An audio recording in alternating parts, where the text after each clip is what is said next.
அன்பர்களே, இன்று வைகாசி மாதம் துவங்குகிறது. திருவதிகை ஸ்ரீ சந்தவள்ளி மாரியம்மன் கோவிலுக்கு செல்கிறோம். வெள்ளிக்கிழமை அல்லவா?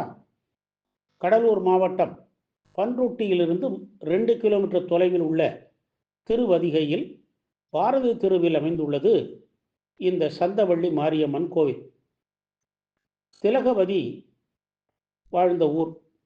திருவதிகை பல்லவர்கள் காலத்திலும் சோழர்கள் காலத்திலும் மிக முக்கிய நகரமாக விளங்கியது.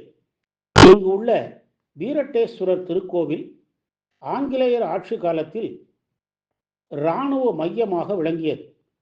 பன்ருட்டி ரயில் நிலையமானதால் பின்னாளில் பன்ருட்டி முக்கிய நகரமாக உருவெடுத்தது.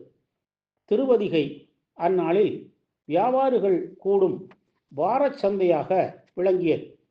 இந்த சந்தையின் மைய பகுதியில் கோவில் கொண்டாள் மாரியம்மன் என்பதால் அவள் சந்தை வெளி மாரியம்மன் என பெற்று பின்னர் சந்தவள்ளி மாரியம்மன் என அழைக்கப்படுகிறாள்.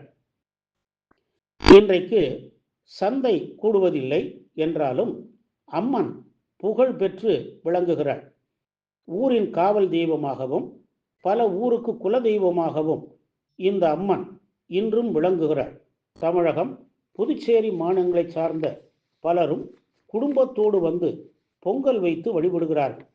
அந்த காலத்தில் போக்குவரவு வசதி குறைவு என்பதால் சமயபுரம் சென்று மாரியம்மனை தரிசிக்க இயலாதவர்கள் இந்த அம்மனையே சமயபுர மாரியம்மனாக எண்ணி வழிபட்டார்கள்.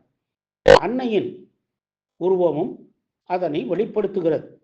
ஆலயம் சிறியதாக இருந்தாலும் ஆற்றலில் பெருமைமிக்க ஆலயம் இது. திருமணப்பேறு வேண்டுவோர் இங்கு வந்து அம்மனுக்கு மாங்கல்ய காணிக்கை செலுத்தி மனமுருகி வழிபட்டால் விரைவில் திருமணப்பேறு கிட்டிடும். அதே போல கண் கோளாறு உள்ளவர்கள் அம்மனை வேண்டிக் கொண்டு கண்மலர் சாற்றி வழிபட்டால் கண் நோய்கள் தீர்ந்திடும். எளிய நுழைவு வாயில் பெரிய முகப்பு மண்டபத்தில் சூலமும் கொடிமரமும் உள்ளன. அம்பாளை நோக்கிய நிலையில் காத்தவராயன் உள்ளார். இதையடுத்து முருகனும் விநாயகரும் காட்சி தருகிறார்கள். கருவறை முன்மண்டபத்தில் விநாயகர், வேட்டவலத்தம்மன், சிவன், நந்தி, காலபைரவ சன்னதிகள் உள்ளன. கருவறையில் சிரசு வடிவில் கல் திருமேனியாக சந்தவள்ளி மாரியம்மன் எழில் பூத்த முகத்துடன் காட்சி தருகிறாள். இட வலப்புற விநாயகர், முருகன் ஆகியோர் உள்ளனர். சிரசு வடிவின் பின்புறம் 7 அடி உயரத்தில் வேம்பு மரத்தால் ஆகிய அம்மன் திருவுருவம் உள்ளது. அன்னை இடது காலை மடக்கி வலது காலை தொங்க விட்டுள்ளாள். தலையில் மகுடமும் மேல் வலக்கரத்தில் நாகமும் உடுக்கையும் உள்ளன.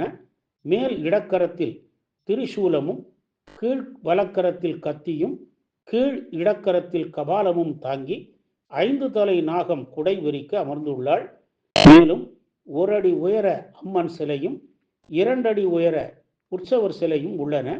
கருவறை வலப்புறம் சுதையாலாகிய அம்மன் சிலையும் இடப்புறம் நடராஜரும் கருவறை கோமுகத்தின் மீது விஷ்ணு துர்க்கையும் ஈசான்ய மூலையில் நவகிரகங்களும் உள்ளன. ஆடி மாதம் 10 நாள் பெருந்திருவிழா சிறப்பாக நடைபெறுகிறது. ஆடி 3ஆம் வியாழனன்று கொடியேற்றி தினமும் அம்மன் வீதி உலா நடைபெறும். 4ஆம் வெள்ளியில் செடல் விழாவும் மறுநாள் மஞ்சள் நீராட்டும் அடுத்த நாள் ஊஞ்சல் விழாவும் நடைபெறும். வெள்ளி செவ்வாய் கிழமைகளிலும் சிறப்பு வழிபாடுகள் நடைபெறும். வாழ்வில் எல்லா இன்பமும் அளிக்கும் திருவதிகை ஸ்ரீ சந்தவள்ளி மாரியம்மனை வழிபட்டு உய்வோமாக. சீதலத்வே ஜெகன்மாதா, சீதலத்வே ஜெகத்பிதா, சீதலத்வே ஜெகத்தாத்ரி, சீதளாயை நமோ நமஹா. ஓம் சக்தி பராசக்தி.